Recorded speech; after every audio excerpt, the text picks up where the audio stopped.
In 5, 4, 3, 2, 1, incoming!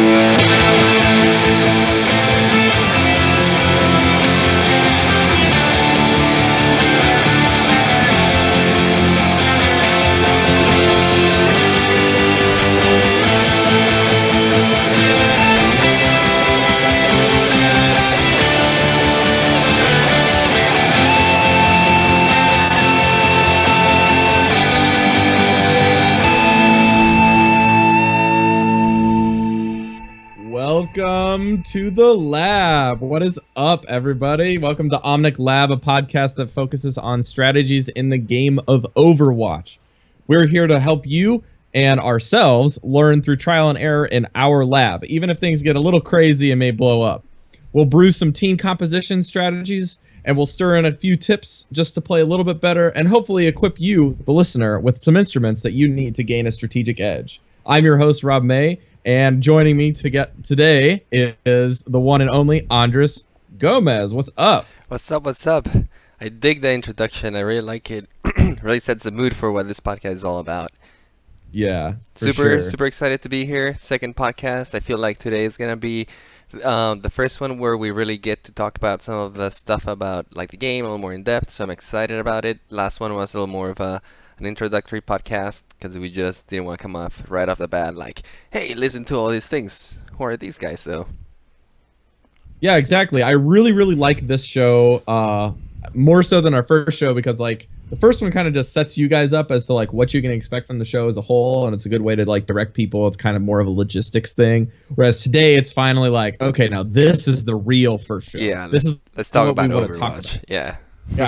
So to set the mood today, guys, we're going to be covering basics of general strategy concepts that you'll want to know when you go into game types. And then we're going to further break down differences between strategies that may diverge based off of the game type alone. We may get a little off base and kind of some, I guess you could say, general things to prep for this coming weekend, which is open beta. We'll get into that here when we get into the patch notes here in a minute. But whether it be payload or point capture, a combination of the two, or even control, we'll want to cover each of these plus the news about this coming weekend, and you guys are definitely going to want to buckle up for that. Yeah, absolutely. We thought we'd give you guys a general like walkthrough of what the maps are all about, what things you should keep in mind when you're playing this map, so you're just not running around crazy like a headless chicken without not knowing what to do. And we thought it was a good opportunity since the open beta weekend is coming, so everyone can jump in there and kind of try it out, or at least like a lot more people can jump in there. And if you haven't had a chance, it can be kind of overwhelming to just jump into these maps and what am I supposed to do? Where am I supposed to be standing? That sort of thing. Just some general stuff, not too in depth since we know that some people haven't gotten even into the beta. So just some general stuff to keep in mind. So let's jump right into the news. So the first thing that we're going to cover is a little bit of the news, and then we're going to cover a little bit of the patch notes, okay? There hasn't been too many mentions of patch notes from this last week, just a few tweaks basically to prep for this weekend. So this weekend is the second of two of invitation-only beta test weekends, okay? The beta test weekend is the first weekend that I got into Overwatch to test it out. And it is April 15th through the 16th, which is basically, as we're recording this episode, it will be tomorrow and Saturday. But we're hoping to get this show out to you the day that beta test weekend starts. So you may even listen to this, hopefully, before you jump into the games on that Friday. Or during the games, because, you know, it's going to be exciting to jump in there, but eventually you're going to have to take a break, maybe commute somewhere, and then you can put on this podcast and learn even more about the game. Sure, absolutely. We want you guys to get as much out of this weekend as possible, so we want to try to help set the stage for you guys as soon as we can. This will start at 12 p.m. Eastern time to midnight on the next day. We put in a link for extra details, but we're going to highlight a few main points. The accounts will be flagged starting today until Blizzard, today being the Thursday, the April 14th, they'll be flagged until Blizzard tweets out on their feed that all the invites have been sent out. You want to check your your client to see if the install button's there. You also want to check your email and check your Battle.net account on your browser. Those are the three places that I was able to find mine early. The second thing you're going to want to know is that there are only 3 maps this weekend. Andres, what are our maps for this weekend? I believe is Hanamura. Do we have it here in the show notes? Yes, we do. Yep, Hanamura, Route 66, and Nepal, which is interesting. You get a little taster of everything, right? You get a map that's just point capture, you get a map that is just payload, and then you may get a map that is just King of the Hill style control. Yeah, I'm glad that they'd used Hanamura because I feel like it's the strongest of all of the maps for players to understand what point capture is like. And it's also probably the most fair on both offense and defense with how the chokeholds kind of come out. Hanamura? Yeah, I think for the beginners, it's a good map to start. It's a very beautiful map. I like the whole setting that it's in. And because it's a pure point capture map, it really makes you focus on just that. I feel that these are very intended for players to get exposed to the objectives and not have to use any of the hybrid maps where you have to adapt your strategy inside of the map. These ones are a little more simple. It's like, hey guys, we just need to capture the point and then capture another point, or just push a payload from start to finish, or just do the King of the Hill. So it allows teams to just concentrate on one objective, and I think it's important since a lot of new players that are going to be coming in. You don't want to be doing any complex strategies with them when they're just trying to like learn even what the heroes do, right? Yeah, and then there's like the hybrid maps that we're talking about are basically combinations between a point capture and then moving a payload afterwards. Those maps are a little bit steeper of a learning curve to understand and grasp how team compositions need to adjust after certain things happen. Like, for example, King's Row. Attack. Right. So King's Row is one of those maps where it's like, you want to maybe play like Symmetra, where you can set up turrets and kind of defend the point and get people teleported to that moment. And then kind of if you can't defend the point to win and they move to the payload segment, then it's really difficult to kind of adjust and say, okay, maybe Symmetra is not the greatest for the rest of this map, so I may have to switch. The other things you're going to want to be aware of this weekend is that Brawl and ranked modes are also going to be disabled just for this weekend, for those of you closed beta testers already. And this is the last beta test weekend that is going to be invite only, which means on the dawn of this weekend, we'll have a few more weeks of closed beta testing. Then it will close, and then we'll go to open beta testing, and then everything will close down until the 24th of May, in theory. And that will be game launch. So, very exciting. A little message over here saying that beta waves already started going out. And yeah, I believe that the waves go out as soon as Thursday night, and then they're going to go all day tomorrow, just so everyone who gets into the beta gets a chance to at least figure out that they're in. They wanted to give people enough time ahead of time in order to start downloading the day before. Yeah, because it's a big game. It's what, like 6 gigs at least? It's a couple gigs, yeah. Yeah. It's not as big as some of the other games, obviously, because there's less features in it. Right for now. Sure. But still, like, even the audio alone is like such a massive amount of information. So there's another thing that happened outside of patch notes this weekend, but we'll get to that here in a second. So let's break down the last little bit of patch notes, which we have a second link for you. There's a few things. I'll just blast through these because they're pretty basic. Yeah, this patch is pretty basic. Yeah, the heroic tier, which I believe is the top tier. Yeah. Is that correct? It's like Legend in Hearthstone. Yeah, so heroic tier is now able to be matched with other tiers at all, which seems like a bad idea and also a good idea. But the reasoning is, for some reason, the game client would not allow people in the heroic tier to queue against other players after a long wait time. They would basically just be in an infinite wait time until other people in the heroic tier are available to fight. So the pool of players was very thin. I think that is like a byproduct of the beta, right? Like, there's not that many people to reach heroic right now, because the pool of players is so limited that it's just a temporary change. I believe that once the game comes out for the public and there's enough people to fill the heroic ranks, then they might just restrict it to that. So the top teams are just playing against the top teams. That's an interesting way to spin it, because they don't do that for Hearthstone. per se. Like the lower tier players in Heroic League could still get matched up against people in the second to highest tier occasionally. Mainly that's because of early seasons, you have like a lot of players still fighting between ranks 25 and ranks 5, for example. But people that are already in like racing all the way to the top of Heroic or aka Legend Ladder and Hearthstone, they are still getting matched against players that are like rank 10. And it seems like there's this huge disparity in the ranks when in reality, it's just there's a really, really thin pool to play from and they don't want people to be waiting too long.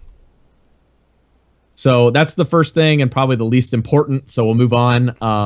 Volskaya Industries, which is a map in the game, has an increased time for capturing objective points.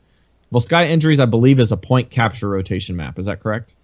Yes, it is. It's a point capture, and then it's double point capture. It's kind of like Hanamura. Okay. So similar to Hanamura, for those of you that do get in this weekend, they've basically just increased the point capture objectives. I think that they were a little bit quicker and easier to capture than Hanamura, so they wanted to make sure that all of the point captures were the same amount of time. King's Row, we were just talking about just a few minutes ago, also has its objective point, increased time for players to cap it. It's a really, really hard point to defend, to be honest. So I'm glad that to see this change. McCree has a few changes. I'll let Andres cover these because he plays McCree, so he can tell you a little bit more of the impacts on this. McCree is interesting because he has a very slight change that can have a very big impact. His flashbang grenade got increased by 0.2 seconds, and then the recovery time after he throws his flashbang and he can shoot again was increased by 2 seconds again. So they were not trying to buff him in any way. They were not trying to make his stun longer, but they were trying to give McCree a chance to reposition his aim a little better and maybe give his teammates a little smaller window to react to his flashbang. Because what was happening is that you would flashbang somebody with McCree and the effect would wear off so quick, which makes sense because if it lasted any longer, McCree would be a beast and would just be able to annihilate anyone. Because once you get good enough with him, it's a good enough time window for you to throw the flashbang, relocate your aim, and then fan the hammer or fan the, how do you call that ability? Fan the hammer, right? Yeah, fan the hammer and just like spam all your bullets in their fire face for those new players. Exactly. So you'll load your full clip basically in a couple seconds with him. Yeah, I think this 0.2 seconds basically just gives players that fraction of a second longer to reposition that reticle after you may want to make, like with McCree, you kind of like to lob this over Reinhardt's shield occasionally in order to stun him, or you can throw this in the air at a Pharah and miss, and maybe it will actually like end up lobbing down on the ground and have a byproduct of stunning another player, so you can actually move your reticle over to that person and start striking them with your abilities. One other thing about this change, I think it's also a sort of reaction to the Tracer thing that has been going on. On the top level, Tracer has been becoming like the new oppressive hero. Yeah, all the teams are using her in copious amounts. Sometimes you see up to 4 or 5 Tracers in the. It's a game stall strategy. Yeah, a game stall strategy, and then the newest strategy has become double Lucio, double Tracer, and double Winston. And I think this gives McCree a little better chance against Tracer, right? Since she's so mobile and so hard to like just shoot point blank. This change allows McCree to stun her, leave her in place, and reposition his gun.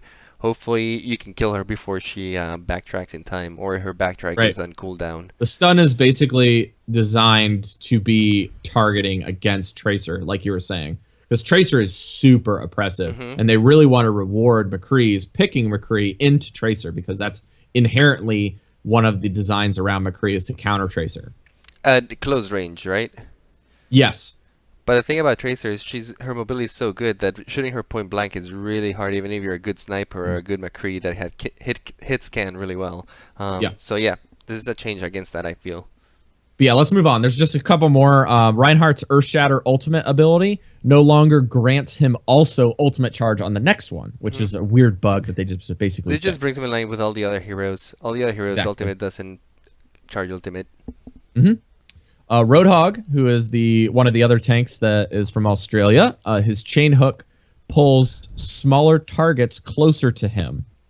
And this is a really weird change for me because I always feel like Roadhog has never had an issue with one-shotting squishies. I actually have had issues one-shotting squishies. I've noticed that medium-sized bodies or the bigger ones are easier to drag in, and if they're at a low health, you can just one-shot them right away.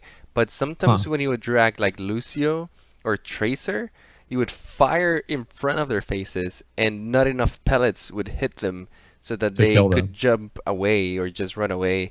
With this change, bringing them a little closer allows Roadhog to hit them with all of the bullets, or almost all of them, pretty much guaranteeing a kill if you're able to time it that well. So, in theory, this is a quote-unquote soft buff, I guess you could say, mainly because this is the original design around Roadhog, is to reward players for landing hooks in order to kill small targets. Especially a small target, they want to make it feel rewarding, it's very hard to escape. Like the only way would be like backtracking with a Tracer, or like Zarya shields you in the middle of the hook or something like that. And then the last change is also to Roadhog, Whole Hog, his ultimate ability, which is where he pushes a bunch of shrapnel and then kind of just goes full ham with shooting the whatever his gun's called, the shrapnel launcher, basically his full machine gun. Piggy gun. Yeah, so he basically has decreased movement speed penalties, which basically means that when you use this ability, you kind of become a little bit more stationary, and the reticle is a little bit harder to move around, and your movement speed's also reduced. They basically just made that reduction less, so that it's still reduced, it's still noticeable, but it's not as oppressive. Again, like I hate to use that word, but yeah, that's what it felt like. Yeah. It kind of felt like you just turned into Bastion when you do this ult, and it's really not fun. Yeah. So Roadhog's able to reposition a little bit better. I'm surprised that they did this change. I guess maybe it's for the top end, because I feel like Roadhog and like the beginning pool of heroes is actually really good. And once you it's easy to get the hang of him. The hard thing is landing the hooks. But once you realize that you can heal and you hit really hard with your shotgun. Got crazy sustain. Yeah, so he's not a hard hero to play. I'm surprised of these buffs. Maybe it's because all the other tanks. I think this is more for the top end. Yeah.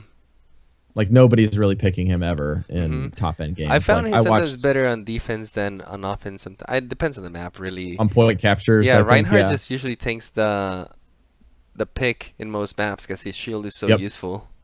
He's really good. Yeah. Okay, so the last thing is One Nation of Gamers, or ONOG, housed the first ever, I don't know how they phrase this, but it's kind of like the first competitive Overwatch tournament that like meant something with like cash prizes and stuff with like real teams. Yeah, well, this one was the first one that was sponsored, right, by Geico themselves. So there that was really, really cool. There's been a ton of competitive tournaments since the beta has started. Mainly the Gosu Gamer ones that they organize every week. And some of these teams have been playing for a while.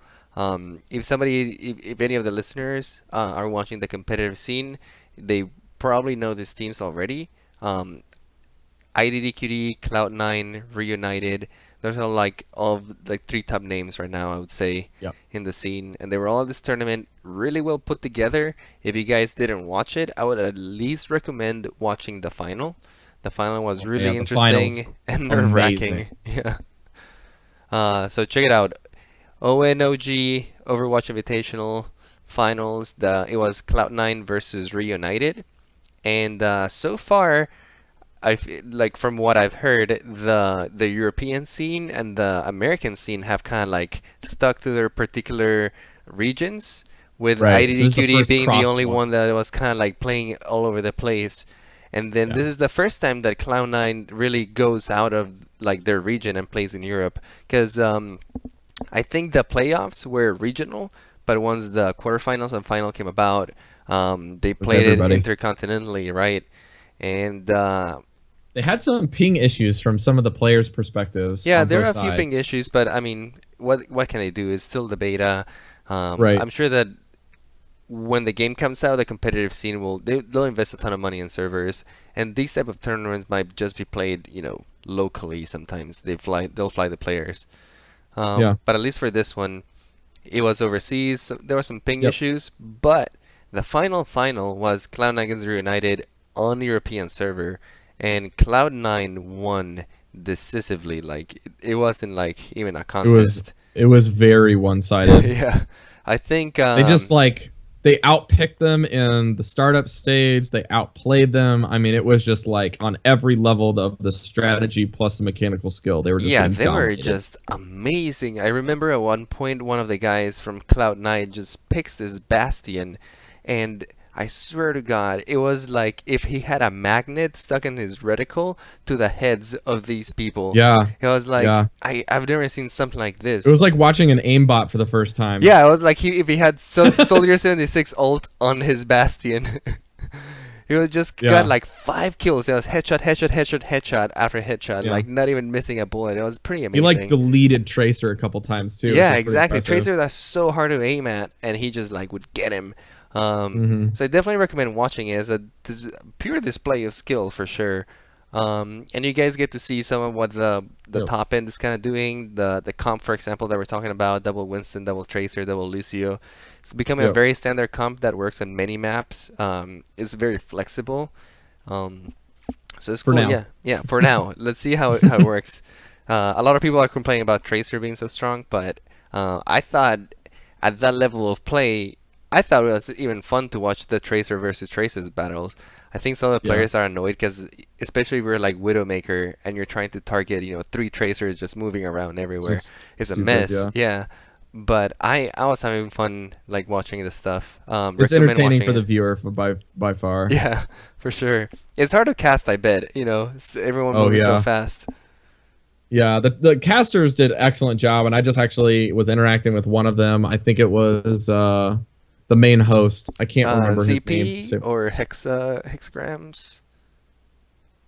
I think it might have been ZP. ZP, the guy with the glasses. No, it was the other one. Okay, hexagrams probably. No, I don't think that was him. Maybe it's a different one. There's a different one. Those are the ones that I watched the most. But I know there were a couple of different ones. The 2 that were casting the finals. I think both of them actually just followed us on Twitter, so I was able to talk to them a little bit and tell them that they did a great job casting. That's awesome. It was really entertaining. So it was really, really cool. Couple other things. There's a Curse Gaming video that I've uploaded kind of as a secret link for you guys to go find. It's basically a Soldier 76 vanilla guide, and I figured, I'll put this in the show notes. People are really looking for something to start with. He's the best kind of vanilla here to jump in and get to know. It's really versatile in every team comp. So there you go. Go find it and check it out. And shout out to Cynical Nerds on YouTube, who is also a good friend of mine in the Hearthstone podcasting world. He is one of the co-hosts for the Unstable Portal podcast, and he has been putting together a lot of guides on YouTube for every hero. And he just released Genji today, and it was spectacular guide, and he's done like 3 this week. I've actually watched a couple of his guides, and I agree, they are really good, and they cover all of the basics of the main heroes. Yeah, especially even some of the details that you're not like so aware of in the beginning, that you really need to know to play these heroes the right way. Yep. So if you guys are looking for a quick yet in-depth guide on like one of these heroes, go check that out. It's a really good resource. Yes, absolutely. So that being said, let's move on to our main topic of the day, which is the Overwatch basics for general strategy. All right. So I wrote down a couple things here. And Andres, you feel free to interrupt at all when we get to any of these things, because this is kind of like open forum style of discussion and commentary. Yeah, we thought we'd have more of a discussion rather than us telling us, do this, do that, do this. More of like, this is our impressions of what we gathered, and from dying so many times, you learn a couple things. So when I first thought of how would I describe the best general strategy no matter what game you go in, for me, I thought of 3 words, and they're all the same word: communication, communication, communication. So I wrote all 3 down, and then I tried to delineate each one to a different reason why. So the first one in the communication is just voice. Like, get in the voice chat, get in with your team, and talk to them. Give them information. It's constant conversation as well. It can only be helpful. Second one is to chain your ultimates. You want to try to communicate even if you don't have a voice client enabled on your computer, because you're able to basically just use your C button and click and drag to where the ultimate charge is, and it will inform people what percentage you have of your ultimate ready to charge, or if it's already ready to go. Alternatively, you can also press the letter Z, and it's like a hotkey for. Okay, your so ultimate Z is a charging. hotkey for that as well. Yeah. Yeah, so this is great. This is really, really important for characters such as Zarya, or making a big push with Winston or Lucio, because these ultimates require team action after they're launched. Because you basically, Zarya has the ult where it shoots the bomb on the ground, and then it's a grab-a-bomb that drags everybody close to it. Then you can have a Junkrat jump in and a Pharah jump in and just do their AoE in that big area and blow them up. Then you have Lucio, which he can use his ultimate that shields the whole team and lets you push into a point that may be completely oppressed by five Bastions and 2 Torbjorns. You never know. And that's 7-man comp that is not even possible in the game. So, and the last communication reason is communication in hero select and during games hero adjustments. Those are the most important things to me when I thought about general strategy tips to give you in Overwatch. Yeah, I think that you hit the nail on the head over here. Communication is so important in this game because honestly, Overwatch is an objective-centered game. The game revolves around being able to accomplish these objectives, and if you've played anything like Heroes of the Storm, for example, is a game that revolves around objectives as well, and if your team doesn't care for them, then you end up losing. Like, literally, you might kill the entire other team many times, and if you don't capture the objective, you still lose. So it's all about the objective, and in order to do this, you need to communicate with your teammates so you can coordinate it in the best way possible. For example, what you said about chaining ultimates, or at least capitalizing on your teammates' ultimates, is super important, because those moves are super powerful moves that create opportunities, create openings, might take down several heroes with them, and it creates a lot of opportunities for your team to capitalize on that. And if you don't communicate with them, if you just go to a corner, ultimate by yourself, not let everyone know, then you lose on those opportunities. Same with whenever you're choosing your heroes and that sort of thing. You don't just want to pick willy-nilly in this game with like no sense at all. You want it's like Widowmaker. Yeah, you want to pick something that makes sense towards the objective that you're trying to accomplish, right? And those objectives change. Payload is not the same as point capture, and is not the same as King of the Hill. All those maps have their little nuances, and the objective really changes the dynamic of how the fight goes, really. So you want to keep that into account. If you're trying, for example, to capture a point as the attacker team, you might want like some beefy guys that can really stand in there and take a beating. Yeah. You might also want some guys that can protect these guys, or at least heal these guys so they don't immediately die as they walk in.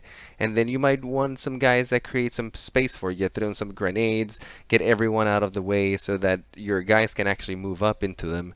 So it's like that sort of thinking, right? And Overwatch is a very creative game, and there's 1,000 strategies that you can do in it, so nothing is set in stone. But as long as you're keeping your mind on the objective, usually you're fine. As long as you can justify your hero pick for the situation, then you're usually fine. A couple other things I'd like to kind of pick Andres's brain. I'll kind of blow through these, but feel free to stop me if you want to park on something. But again, going back to the hero selection, being flexible is critical, right? Being flexible, you touched on that a little bit. And then the other side of it is not just being flexible initial composition wise, but being flexible and knowing when it's appropriate to switch and take suggestions from other players when to switch. That kind of goes along with what Andres was saying. It's not just something that you do on hero select. You can hit the H key when you die and swap. Yeah, I agree. And this is something you're going to see a lot, especially on this maybe open beta weekend or once the game comes out. Everyone's going to jump in there, and the first thing they want to do is, pick Genji or pick like Hanzo, someone like really badass. But that it might, ones, yeah, man. but that might be a little harder to play and might not be so intuitive on what you're supposed to be doing. For example, as Genji is a very intricate hero. First of all, to be able to kill properly with him, you need to practice a little bit throwing his shurikens, and he's not as easy to hit other heroes as other heroes are. Same not dying, right? You need to learn how to move, when to do your like little block with the sword, so you're not dying all the time. And then on top of that, you have one of the most important jobs, which is sneaking into their backline and killing their squishy heroes like Widowmaker, for example, that is shooting your entire team. Hanzo. And this requires some knowledge of the maps and some knowledge of where like the vantage points might be, where your team might be getting sniped. So it requires a more in-depth knowledge than maybe Soldier 76, that you kind of like pick him up and you see a guy and you shoot at him. Is a little more straightforward what that hero does. And there's a time and place for that kind of a strategy. Don't get me wrong. Like Soldiers is always good to have some suppressive fire. It's simple. Yeah. It's easy. Not to say and that it's he's good. a noob hero. Yeah, he still has Right. a lot of depth to him, but it doesn't. It's easier to jump into a game as a hero. It's 'cause- straightforward. Yeah, it's a little more straightforward. So yeah, I totally agree. Like keep in mind what you're picking, and if your teammates are being nice about it and tell you, "Hey man, maybe this is not what we need right now. How about you try this?" Be open-minded about it. Switching in this game is something that you need to learn how to do. Sticking to one hero, unless you're working with a team and they want you to stick to that hero, is usually not a good idea. Be flexible with that sort of thing. Be aware of your team. Team awareness is so key, right? If you're missing a healer, like maybe you haven't healed in like 3 or 4 matches. Be the healer on that one. Yeah. Also, let's since we're on the topic of switching, how often should we switch? And what is a good rule of thumb for not switching? I guess there's a specific thing I'm looking for on Yeah, this- no, that's the a show notes, that's a so. really good question, because honestly, if you constantly switch, it can be as bad as if you never switch. One of the things that you have to keep in mind is that every time you switch, you are losing ultimate charge. So your ultimate gets reset. One of the things that you never want to do is switch if you're about to get your ultimate, or if you have your ultimate charge already. Because Pretty much anything above 50%, right? yeah, if you're about 50, I mean, it really depends on like the situation. I would say gauge it at that point. If you really need the switch, you might have to do it. But honestly, ultimates are very powerful moves that sometimes are as powerful as having a hero in the battle. Especially things like Pharah's ultimate or the Gravitron from Zarya. Those are moves that can really swing the tides of battle in your favor. Even on a losing battle, right? If you're like 3v1 versus Pharah and you position yourself on a corner right and you receive him with your barrage of missiles and you get a triple kill. So these moves can be really powerful like this. So definitely don't switch it out. If your ultimate is ready, try to unload that thing and then do the switch. And then gauge it out too. Just because you died a couple of times with a hero doesn't mean that the hero is not what you needed. It just might mean that you got unlucky or maybe like got outplayed a little bit. Yeah. So give it some time. You fill them out. See how they're performing. Yeah, and on the opposite end of that, not just dying a bunch of times doesn't necessarily mean that you're not succeeding on that hero. You could still be doing the right things and you're just in bad spots or your team's performing poorly. On the contrary side of that, if you're just in there and you're getting a ton of kills, that doesn't actually mean that you're winning. It doesn't even mean anything besides getting a gold medal for eliminations. Like that's purely all that you were getting. Yeah. Granted, kills help your team and they help you do really well if you're playing Widowmaker and you insta-locker and you're just like, hey, I'm a really good Widowmaker. That may be true and you may be getting picks and stuff and that's your job in that role. But it doesn't mean that your team's winning. You may be doing everything that you're doing, but your team is maybe not picking the right characters to get on the point to support what you're doing. Yeah, there's nothing worse than having a team where you have Widowmaker and Hanzo and watch him kill everyone, but nobody can And get then to the nobody can do payload anything. because there's nobody to stand the payload, right? Everyone's kind of like Yeah. in the back firing at everyone. Yeah, and it sucks because you'll see like really good Widowmakers and they'll just be like eating you all game, or even Hanzo's, and they have like their ultimate up every 10 seconds, it feels, and then you still win. And the reason is they're sitting in the back line the whole game, just killing you after killing you, and you're on a payload map. And you're moving the payload every 5 seconds Yeah. that you're up. You don't have to live for very long. You just move the objective and you win. Yeah. And honestly, in this game, it happens a lot that it's easy to blame your team, right? Like, oh, well, they didn't pick what was needed to for the team, right? They didn't support my Hanzo or stuff like that. But Right. that is the mentality you definitely want to stray away. It's more of what should I be playing to benefit my team the most, to accomplish the objective, and kind of try to choose your hero accordingly. Not to say that, you need to learn all of the heroes and play them all. a lot of people pick a few that they like and kind of specialize in those, but then pick a few that can do a couple different roles, right? Don't be too stubborn and set your mind on just one. Sure. I also put in here, this is just a personal philosophy before we move on. I just hate it when people say anything negative, especially with profanity after a game's over, like, get wrecked, scrub, you, beepity beep, beep, beep, beep. And it's like, was that really necessary? Yeah. And then, like, their whole team, like, jumps on me, on the opposing team, is like, yeah, you guys suck, blah, blah, blah, blah. And it's like, consider yourself reported. Sorry, guys. I don't want to deal with that. Like, that's the opposite end of communication that you want to stray away from. Like, good communication, good hanging out, good flexibility with your heroes. That gets you friends fast, and that's what you want in Overwatch. You want good players, but you also want good communicators. I will play with 5 terrible players that I love hanging out with 10 times more than I'll play with 1 good player that is just completely negative the whole game. Just can't handle that. It's so draining. No, I definitely agree. And I guess the last thing I wanted to say about that is, don't trash talk your team. The best thing you can do is be positive for your team and try to like make him like get excited about it and about the battle, about winning the match, right? Like a lot of the times on the games that I've taken a little bit of the lead and helped my team through, right? Like even something as simple like the other day we started in Route 66 and we on attack, we destroyed it. The other team was okay. And on defense, just before starting, I just mentioned, hey guys, this is a pure payload map. The most important thing is to shave him off the payload. And everyone kind of like jump on board with that, and they were very focused on like always getting out of the payload. And we literally didn't even let them through the first point. And then after the game, 2 of the people added me. It's like, hey man, if you ever play again, just let me know. I'll play with you. Nice. So it's like that sort of thing. Like if you decide to like play for your team and support it, be positive about it, and play towards the objective, like most of the time you end up making some friends. People want to play with other people like that. Yeah. And you don't have to be a leader. You don't even have to be a good communicator. You just have to be flexible. Because I know that people like my brother, for example, is not a very open source type person. He doesn't like want to contribute to conversation. He doesn't even want to give you information that he's died or that he's frustrated.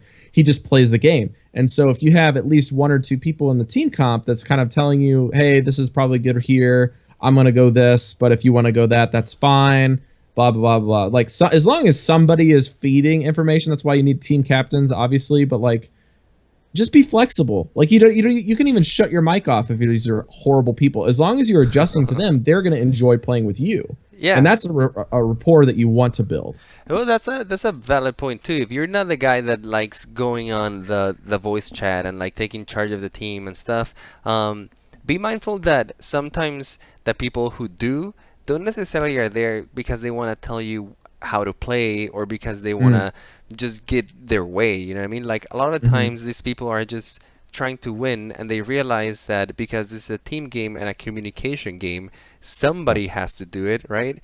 Somebody has to at least try to organize a team or let everyone else know what the hell is happening, so that maybe can coordinate some ultimates, or like they know they're getting flanked by a Zarya and that sort of thing. So I would say if there's somebody who's willing to do that with a positive attitude, be grateful for it, and try to work with them, because honestly, half the time it works better than just doing your own thing. Yeah, and just remember this open beta weekend, especially, and when you finally get the game, when you're not in ranked, you're not in ranked, so it doesn't matter. Yeah. This is gonna be kind of like a learning weekend. Like nothing's gonna get too serious. Everyone's gonna be jumping on the new heroes. I'm excited to jump on Tracer and see what I can do with all the new people jumping. I'm going to be spamming a lot of Genji games this weekend. But yeah, I feel like a lot of people are going to be learning the game. But might be some tips that make you enjoy it a little better. Yeah, absolutely. So, Andres, what are some things on payload that you like, really think are specific to that and not just general things? Sure, like going more into specifics about the maps themselves. And I have a few things in the show notes, but I've been talking a lot this episode, so I want to kind of defer this to you. Like some things that payload and point capture have even in common. I know that we kind of looped them together because those 2 points those two types are also in hybrid maps together. Yeah, so they tend do to be sort of over. in a lot together. All right, so let's jump into more of the strategy and that sort of thing. Yeah. All right, payload. Let's jump into just payload for now. Okay, And let's talk do about that. it. Payload is very interesting. It's a mode that kind of, if you're on the attacking team, let's just go on the attacking team first. It's a mode that requires you to be on top of the payload to be able to move it, which basically renders a few of your teammates kind of like sitting duck targets, pretty much. Yeah, exactly. They're I mean, very, everybody knows what you're trying to do. yeah, It's everyone not like knows you what you're can hide trying it. to do. You have to be in the middle of the street, in the open area, close to the payload to be able to move it. One person can do this, but generally you want a couple of people in there. You want somebody that can at least block some stuff for your teammates. So things like Reinhardt or Winston tend to work well because you can just place your shields in front of them and cover anyone who is behind it. And then you also want some supporter teams that are flanking around the payload. You don't want anybody in your team to go too far apart. Everyone has to be kind of like centered in. Maybe you will have a person that is a little ahead of the team, kind of calling where people are, where the enemy team is, what you might be facing, and then everyone else concentrates on the payload. But and as the defender team is the opposite. You want to try to get them off of the payload as much as you can. It becomes a numbers game pretty much. You want to shave as much time as you can, get him off the payload for as long as possible so that things stops moving. One thing to keep in mind, if an enemy teammate and the people who's trying to push the payload is standing right next to it, the payload won't move. So it's a good way to stall it out. Yeah. And on both sides, I feel like even though you're both either trying to stall out the payload or you're trying to push the payload, this mode in particular, mechanical skill, positioning, and mobility are the kings of the crop. This is what you're looking for. You're looking for either a hero that is positioning near the payload at all times or positioning to get people off the payload at all times, or you're looking for a highly mobile character that is not sitting on the payload in order to free up space so that people can sit on it longer, aka Junkrat, Genji, Tracer getting in the back lines, making sure they're removed, making sure bastions aren't setting up, Torbjorn turrets aren't being oppressive, etc. Yep. One of the things to keep in mind is little tips here and there for payload maps. As the attacker, you can use the payload as cover, and I see a lot of people not do this. Especially if you're maybe like a Lucio or something where you can self-heal yourself. It's something very useful to do, is to just move a lot, kind of like frenetically around the payload, always keeping in mind where your opponent is and just being kind of like on the other side of the payload. So always use the payload as cover, and you become like a really hard target to hit at that point because you're always moving and you have this thing in front of you. So always keep aware. You can use it as a line of sight block too for Diva's ult when it explodes. If like ultimates are being targeted at you, you can also use it as cover. So keep this in mind when you're moving the payload. Try to move it in a way that you're not facing the enemy team directly, but you're kind of like always covered. Also for the attacker team, make sure you're actually moving the payload. I can't stress how many times I've gone into a quick match to look at my entire team just chasing people around, and I look over at the payload and this is not Team Slayer match from Halo. Yeah, exactly. And then they ended up chasing to like the other checkpoint. They die over there and never accomplished anything, have to go all the way back. So as the attacking team, you want to make sure that there's always somebody on the payload. Teams that are very successful at these maps always have somebody in there. Like if the main people that are pushing the payload die or have to be scattered, like a Tracer will come in and will try to keep pushing it, or Soldier 76 will step in and try to keep pushing it until everyone else comes back in. So you always want to keep the defending team kind of backed up, and you always want to have somebody in the payload. It's very important to know your role in this type of map. Is your hero supposed to be standing at payload with the team composition they're playing, or is your hero supposed to be roaming around the payload trying to get kills? For example, if you're Reinhardt and you're trying to chase people down, you're already probably doing it wrong. You might want to be stepping on that payload, covering everyone that you can so that nobody gets killed, and only step away from that payload if you truly, truly have to, right? Same with It's kind of like you would want to basically set up your general strategy on offense to be, I know where the flanking points are, and so we're going to cover our weaknesses that way. So you avoid flanking, you support them, but you also want to make sure that you're pressuring your opponents. Because if you don't have a few people designated on your team to be off the payload to pressure the opponents, you're just going to let Torbjorns and Bastions set up all day, and they're just going to rip your whole team in half. Yeah. You definitely want to keep the pressure up, and you never want the enemy team to position themselves to choke you out on a turn or in a corner and that sort of thing. And this usually tends to be the decisive points on payload maps, when you have to turn the payload around a corner, bring it up a hill where there's a lot of like vantage points, and the enemy team has a lot of like advantage over you at that point. It becomes quite hard. Although, again, as the defending team, make sure that you have people that can get him off of the payload, and make sure that you have people that can actually stand on the payload as well. You want somebody that's beefy enough that can actually contest the payload so that they can keep moving it.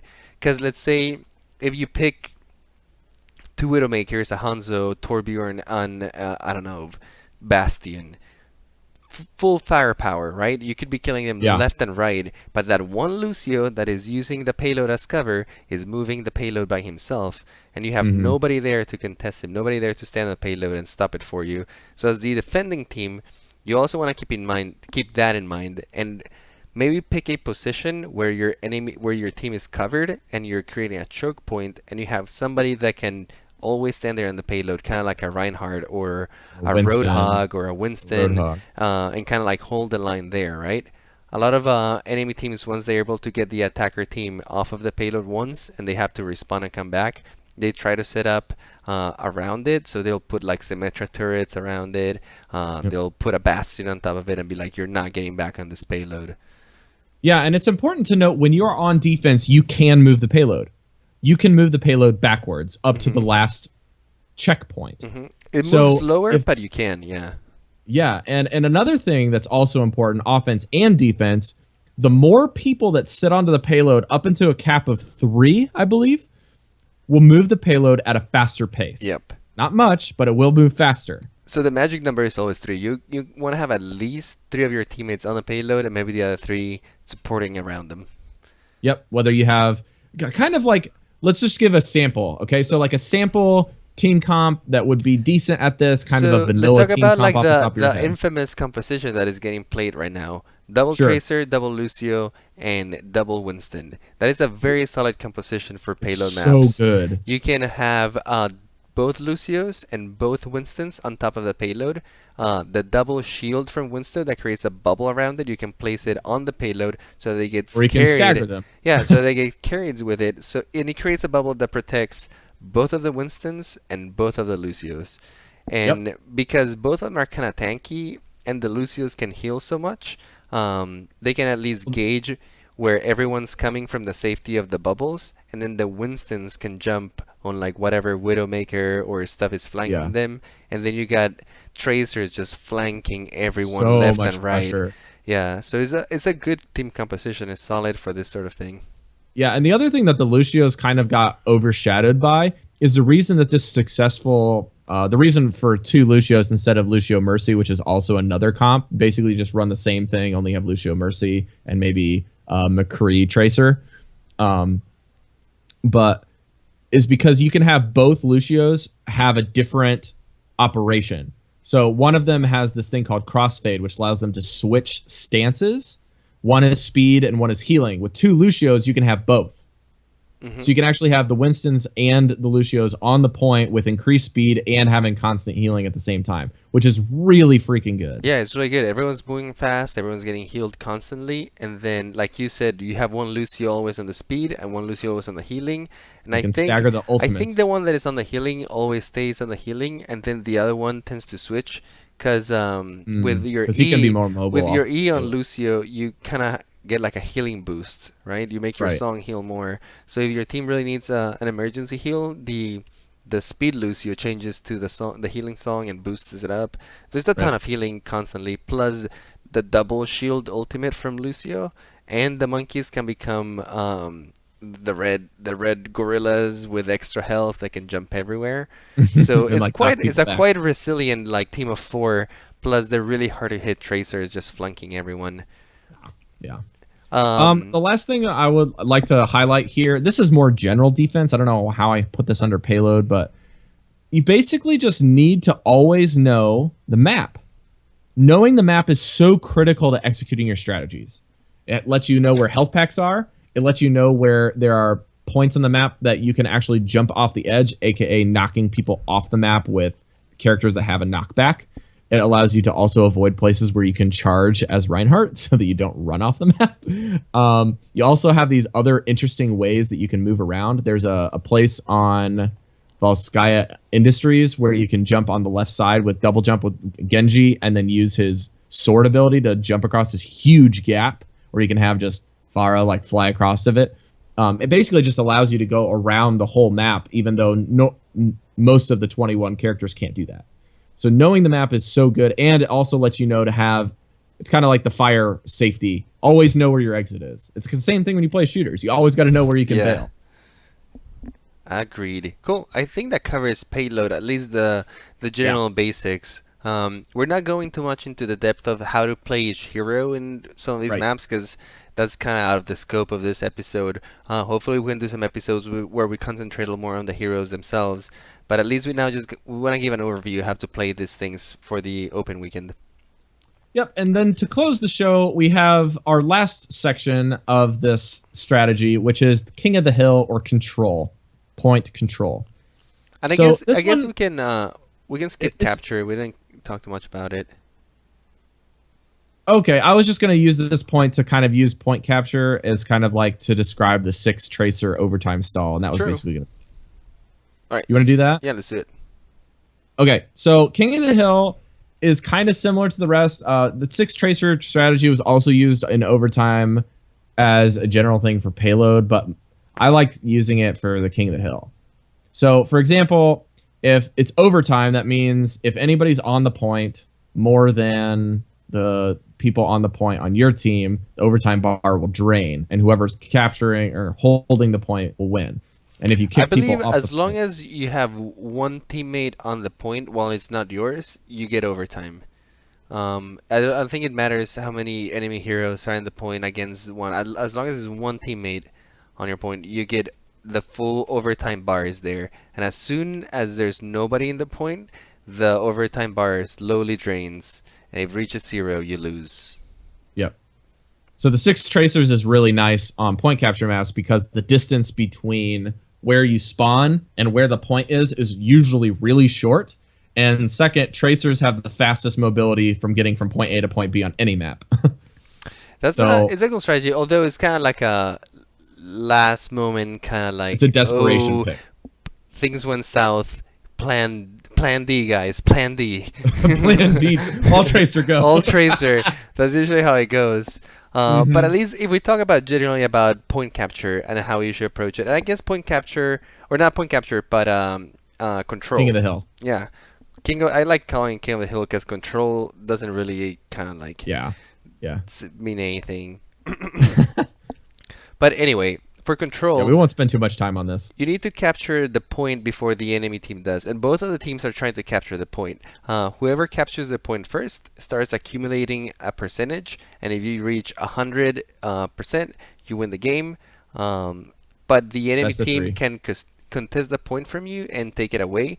And basically, how you do it is, if only one team standing on the point, it'll slowly how do you say all that? Fill a bar up until it's yours. It's like a point capture, and then once you capture the point, you can stay off of it and keep the opponents off of it, and then you're controlling the point. Yeah, but And if then an if the enemy opponents team kill all of you and get on the point, they have to capture it, and then they can start gaining. control. exactly, so it's kind of like a tug of war, King of the Hill, Yeah. on this point kind of thing.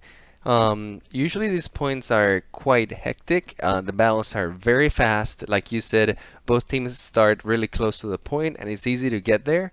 and the battle is almost immediate, right? You're trying to get rid of the opponent's team almost as soon as the gates open, so that you can get on that point and capture it. This will be Nepal for you this weekend. Yep, because one thing to note about points is that if both teams are standing on it, then the bar will not go up for anyone. It'll kind of just stall And the out. percentage stops, right? Yeah, no.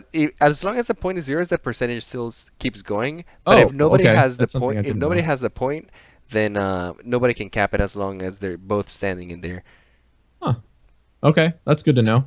Yeah, yeah. Yeah, but that's kind of the basics of King of the Hill. I think King of the Hill is probably the most straightforward as far as how to craft a team comp around it. You kind of just need to know the maps, because King of the Hill even has different team comps that you'll switch between point A, point B, and point C if Yeah. you get to point C, or best of 3. I've noticed that in King of the Hill maps, it really depends on the map what heroes you want to be picking. Right. Because there's a ton of them, and some of them are very vertical. Some of them are very like close quarters with a lot of like hallways and kind of huts where like heroes like Farah have nowhere to fly to. Right. That'll be Nepal point 1, I think, right? Yeah, exactly. Places like that. So depending on what the map looks like, you want to be picking different guys. Some of the points have like ridiculous like falls where you can just drop people off with people There's like a Lucio. hole in the middle of Ilios, and Yeah. it's really amusing. Exactly. So you can take advantage of that. For example, in Ilios, I love picking Lucios or people that can knock people best. off, because that whole people are just not paying attention, and you score free kills just like that. Or for example, on what's the name of the other one that is not Nepal and that is not That's probably Volskaya. the Asian one. Hanamura? It's not Hanamura. It's another control point. I'm blanking out the name right now. Oh man, I know it's not Hollywood, because that's The one point that capture. the one that payload. has the circular dome in the middle with kind of like a little bit of an abyss. the circular dome in the middle. Yeah. That's Nepal. That's just point 2. Oh, okay. Nepal point 2. I guess yeah, it is Nepal point 2. Yeah, you have the little staircases you have to go up to. Yeah. Yeah, that's Nepal. And then the left side, if you're on one of the No, teams. no, no. I wasn't talking about like the staircases. I'm talking about where it's like an urban city. Ubani? No, it's not That's- Numbani. Maybe the chat knows because I'm Lijiang Tower. Lijiang. Lijiang Yeah, that's it, Tower. Lijiang Thank Tower. you. That's it. Thank you, Andrew, saving the day. Lijiang. Yeah. Thank you. In that's it. Lijiang Tower, it's really, really cool because you can knock off a lot of people. So a lot of people pick Pharahs and stuff because there's a lot of places to fly to, and you can knock I've everyone seen out. Genjis like launch themselves off the map too. It's really Yeah, or amusing. Reinhardt's with their charge. Yeah. All right. Well, I think that's basically all the strategies we have for you guys today. So we're gonna take this time to kind of thank those of you listeners, which are very few at this moment, that have actually given us 5-star reviews on iTunes. We're really, really thankful for that. And to show our gratitude, we're actually going to read those on the show. Anytime we get a 5 or 4-star review that we really enjoyed reading, we just want to read that out for everybody and kind of show us our thanks. So our first one here comes from Pseudoping or Jamie and says, "Great addition to the Overwatch podcast." And Andres, I'll have you read the rest of it. All right, here we go. Jamie says, to those out there looking for an Overwatch podcast to listen to, this is one of the top ones you can get. The hosts cover both casual and pro aspects of the characters, giving everyone who wants the spotlight a little bit of their chance. Together with a wonderful mix of both Rob and Andres, Opening Lab is destined to go places. Thanks, man. One could say this podcast is amazing. Wow, fascinating. Thanks, dude. That's an awesome review. Definitely appreciate that. It helps a lot to put the podcast on the map. So, thank you very much. And our second one comes from Adenar. "Can't wait for more episodes. Great first show, and I can't wait for more. Always good to have a great addition to the Overwatch community, and I'm looking forward to the map strategies section of this podcast." Thank you, Adenar. I really appreciate it. I've been interacting with you on Discord quite a bit recently, and he decided to give us a shot and has really enjoyed it. So thank you so much. Nice. Thanks a lot. Yeah, hopefully... iTunes reviews are the best free way to support the show besides listening. Absolutely, yeah. Agreed. So yeah, there's a few other ways you can get involved in the show. I'll turn that over to Andres. How can we get involved in the show, Andres? Sure, you can definitely get involved. Share with your friends, anyone you know, your mom, your grandmother. Do they play Overwatch? Do they game? Just anyone who is interested in first-person shooters. Neighbor? Let them know that this podcast exists because it definitely helps spread the word. Definitely chat with us on Twitter if you guys have any questions or anything that you want to address in the podcast, anything that you would like to talk us about. Shoot it over on Twitter at the Omnic Lab. We're definitely super open to any feedback, and yeah, Especially at this stage in the show, we're really open to continually. yeah, make we're the show we're just better. starting the show, so we really want to know what people really want, what they want to hear. We're open right now, so let us know through Twitter. That's probably like the best channel. And even email. Yeah, for sure. Yeah. Right now we have a Patreon we just launched. If you guys actually wish to support this with a little bit of your money, we will be super grateful for it. It's definitely not necessary, but certainly appreciated. It helps us cover some of the costs that we have put in already for the website, some of the production equipment that we use. So if you have a little spare cash and this adds something to your life, feel free. Helps us out a lot. And come play with us too. If you play Overwatch, let us know. Get in this weekend. So yeah, thank you guys so much for tuning in this week. You can find the Omnic Lab links on our website at omniclab.com or omniclab.co. We've also got that in case you actually mistype it. And just, yeah, all of the links I'll just say is in the show notes. If you want to find us, you can find us pretty easily there. We also have a full extended show notes if you guys want to see all of the little details that we write up each week. If you want to find the secret week of link of the day on how Koreans play Overwatch, you can find that in our extended show notes. You can find me on Twitter at NotRob and on Instagram at NotRob. You can also find me on Twitch at NotRobMay. It's where I'll be streaming if I am streaming. And my Hearthstone podcast that I host is also going to be recording on Fridays. So we'll try to get those out on Friday night. And that is called Velen's Chosen. You can find us on vellenschosen.com and all of the other channels. Andres also has a Hearthstone podcast as well as some other venues where you can find him. So I'll turn it over to him now. That is correct. If you guys want to personally reach me, you can follow me at iPlayGames on Twitter. You spell that IPLAI Games. And you can also find me on Twitch, occasionally streaming at Twitch TV/iPlayGames with a Z. And I'm also working on some of my music website stuff. Hopefully it'll be up soon, so you guys can check out on the new tunes that I've been working with. And definitely check my Hearthstone podcast, Coin Concede, with Kenny, Cora, and Cinder. If you guys like Hearthstone, I'll see you there. That's it from us. We'll see you next week in the lab. Adios. Next week.